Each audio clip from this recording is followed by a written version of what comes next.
2022년 10월 25일 화요일 우리에게 주신 하나님의 말씀은 사무엘기하 21장 15절부터 22절입니다. 우리 한 목소리로 같이 읽도록 하겠습니다. 블레셋과 이스라엘 사이에 다시 전쟁이 일어나서 다윗이 군대를 거느리고 내려가서 블레셋 사람과 싸웠다.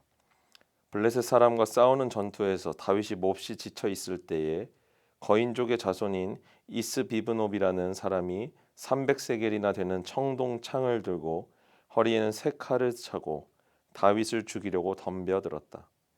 그러나 수르야의 아들 아비새가 그 블레셋 사람을 쳐 죽이고 다윗을 보호하였다. 그런 다음에는 다윗의 부하들이 다윗에게 다시는 자기들과 함께 싸움터에 나가지 않겠다고 약속을 받고서 그에게 말하였다. 임금님은 이스라엘의 등불이십니다. 우리는 우리의 등불이 꺼지지 않도록 지키고자 합니다. 그 뒤에 다시 곱에서 블레셋 사람과 전쟁이 일어났다. 그때 후사 사람 시브게가 거인족의 자손인 삽을 쳐 죽였다. 또 곱에서 블레셋 사람과 전쟁이 일어났다. 그때는 베들레헴 사람인 야레오르김의 아들 엘하난이 가드 사람 골리앗을 죽였는데 골리앗의 창자루는 베틀 앞다리까지 굵었다. 또 가드에서 전쟁이 벌어졌을 때에 거인이 하나 나타났는데 그는 손가락과 발가락이 6개씩 모두 24이었다. 이 사람도 거인족의 자손 가운데 하나였다. 그가 이스라엘을 조롱함으로 다윗의 형 삼마의 아들 요나단이 그를 쳐 죽였다. 이 네 사람은 모두 가드에서 태어난 거인족의 자손인데 다윗과 그 부하들에게 모두 죽었다. 우리는 지난 시간 사무엘하 20장에서 세바의 반란으로 이스라엘이 남과 북으로 찢어질 수 있는 위험을 맞이했습니다.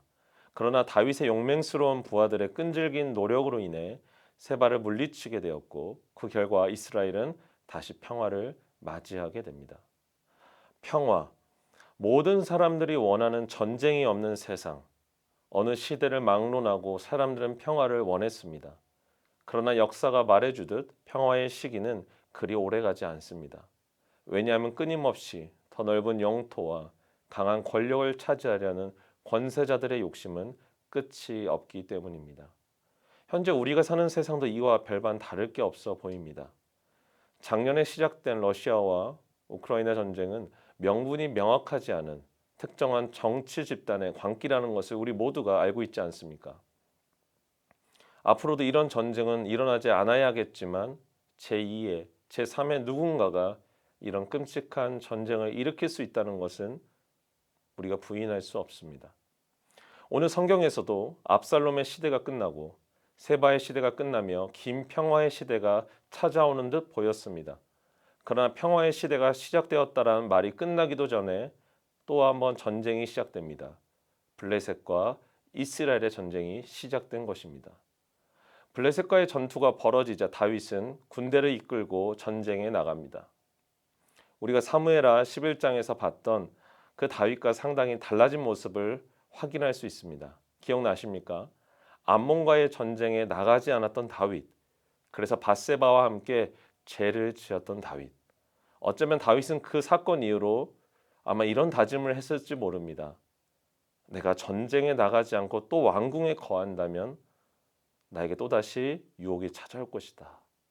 그래서 다윗은 오랫동안 전쟁을 했음에도 불구하고 쉬지 않고 다시 전장에 나온 것입니다.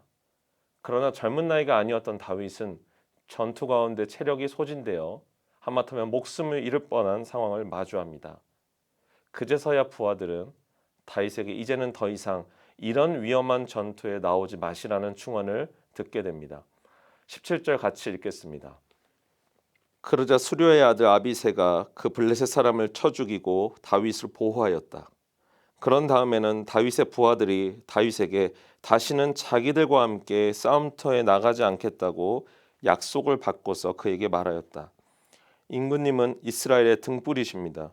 우리는 우리의 등불이 꺼지지 않도록 지키고자 합니다. 참으로 충성스러운 부하들이 아닙니까? 그들은 생사고락을 함께했던 전우였고 누구보다도 다윗을 사랑하고 추앙했던 부하들이었습니다. 이 많은 부하들 중에 오늘 본문에서는 4명의 영웅들을 소개하며 그들의 업적을 보여주고 있습니다. 방금 읽었던 아비새는 다윗이 오랫동안 쫓겨다니며 고생했을 때 끝까지 곁에 있던 충신 중에 한 명이었습니다. 무엇보다 그의 충정은 자신의 목숨을 버릴 정도였습니다. 우리 사무엘상 26장 6절을 한번 읽도록 하겠습니다. 그래서 다윗이 햇사람 아히멜렉과 수르야의 아들 요압의 아우인 아비새에게 누가 자기와 함께 사울의 진으로 내려가겠느냐고 물으니 아비새가 나서서 자기가 다윗과 함께 내려가겠다고 대답하였다. 다윗이 사울의 군대에 쫓길 때 전쟁으로는 도저히 이길 수 없는 상태였습니다. 왜냐하면 다윗과 사울의 병력의 숫자가 많게는 100배가 넘도록 차이가 났기 때문입니다. 그래서 사울의 진으로 내려간다는 것은 다윗과 함께 불구덩이 속으로 들어가는 것과 같았습니다. 그러나 아비새는 그런 상황을 알고 있음에도 불구하고 다윗과 함께 죽음을 맞이하더라도 끝까지 싸우겠다 말합니다. 그래서 스스로의 의지로 전투에 참전합니다. 얼마나 충성스러운 부하입니까?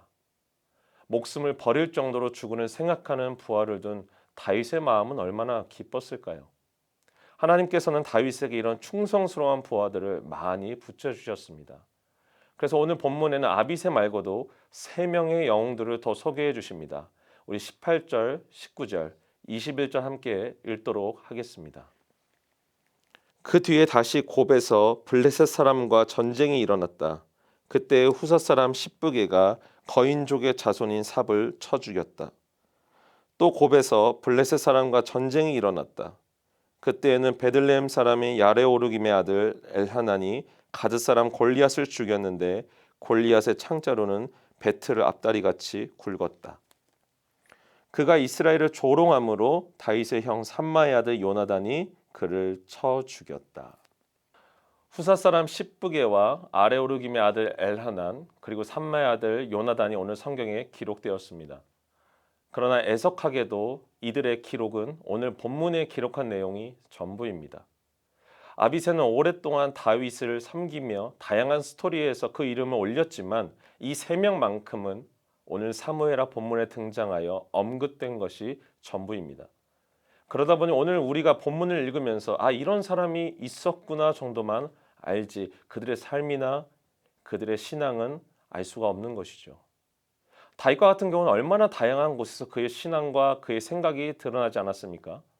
그래서 지금도 우리는 다윗과 같이 하나님을 섬기길 원하고 다윗처럼 위대한 신앙을 가진 사람이 되게 해달라고 기도하지 않습니까? 후대의 사람들에게 잘 알려진 다윗과 같은 인물, 우리는 그런 다윗이 되기를 원하고 또 그런 다윗을 좋아합니다. 그런데 인생을 살다 보면 우리는 항상 다윗과 같은 주연의 삶만 사는 것은 아니구나라는 것을 깨닫습니다. 어린 시절 저와 여러분은 모두 주인공이 되는 삶을 살기 원했습니다. 그래서 입신양명의 꿈을 꾸기도 하였고 너무나 많은 영역에서 알려지기를 원했습니다. 어쩌면 지금도 다윗처럼 쓰임받길 원하고 계신지 모르겠습니다. 저는 그렇게 기도하는 것, 간구하는 것은 전혀 문제가 되지 않는다고 생각합니다. 왜냐하면 저도 다윗과 같이 하나님을 사랑하길 기도하고 있고 또 다윗처럼 쓰임받기를 기도하고 있거든요. 그러니까 다윗을 본받는 것은 절대로 잘못되거나 틀린 것은 아닙니다.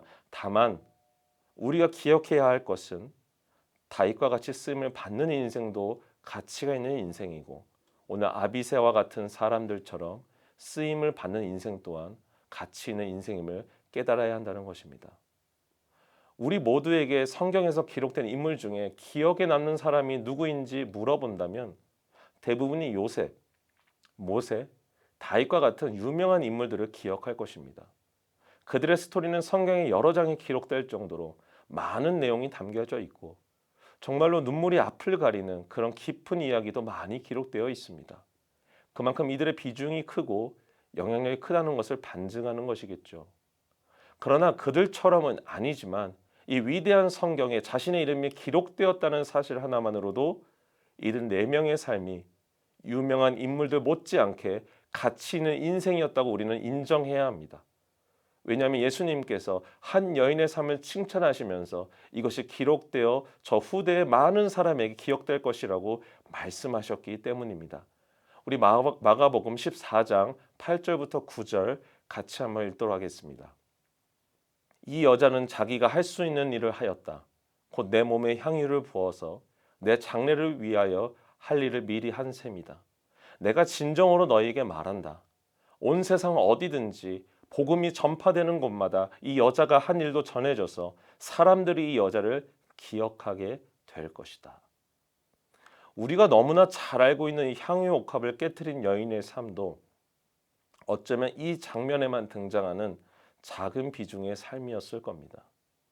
그러나 성경에서 기록되었다는 것만으로도 그녀의 삶이 얼마나 가치 있게 평가되었는지, 하나님이 이런 작은 이름 모를 인생도 두루 살피시고 행동 하나하나의 의미를 가치 있게 기억하신다는 것을 우리는 알아야 합니다. 절대로 성경에서 언급이 적다는 것이 가치가 없는 것이 아님을 우리는 깨달아야 하는 것이죠. 오히려 하나님께서 그들의 수고와 헌신의 삶을 기억하시고 이렇게 한 줄이라도 말씀 가운데 남기셔서 영원토록 읽혀지고 기억되게 하신다는 것을 우리는 놀랍게 받아들여야 합니다. 나는 유명한 CEO가 아니니까, 나는 유명한 사람이 아니니까 내가 신앙생활하는 것이 무슨 큰 영향력이 있겠어. 내가 이곳에서 예배를 드리고 순모임을 하는 것이 무슨 큰 영광을 돌리는 것인가, 이렇게 생각하며 살아왔던 인생들이 있다면 오늘 말씀을 통해 작은 희생과 수고를 기억하시는 하나님을 만나시길 바랍니다. 우리의 예배가 비록 작아 보이고 우리의 헌신이 비록 작아 보인다 할지라도, 그것이 비록 성경 한 줄의 인생이라 할지라도 주님은 그것을 가치 있게 주목하시고 기억하신다는 것을 깊게 깨달을 수 있기를 바랍니다. 우리 함께 기도하도록 하겠습니다. 사랑의 하나님 아버지, 감사합니다. 성경의 수많은 인물들 중에 이렇게 한 절의 인생으로 남긴 인물들이 있습니다. 우리가 읽으면서 너무나 쉽게 지나쳤던 인생 가운데서도 하나님은 그들의 인생을 기억하셨고 그들의 수고와 그들의 헌신을 기억하셨습니다. 주님, 바라기는 우리의 인생들 가운데서도 내가 스스로 가치 없다 여기는 인생이 있다면 주님, 그들의 작은 인생이라도 이 한 절의 인생을 기억하셨던 하나님께서 우리들의 인생을 기억하여 주시고 붙들어 주시옵소서.